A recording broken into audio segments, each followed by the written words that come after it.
Ato masayran karon ang kausaban sa mate. Kailangan kita og mga galamiton. Mao kini ang posporo. Mao kini ang kandila.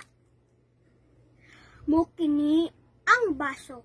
Kung wala mo'y baso, pwede rasad mo gamit og lata. Sugdanon nato mga pamaagi. Ibutang ang kandila sa usa ka baso o lata. Sindihi kini ug obserbahi.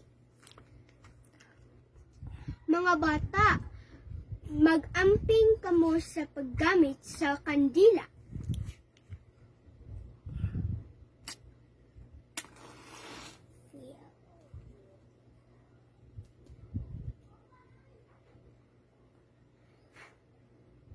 Obserbahan og pipila ka minuto.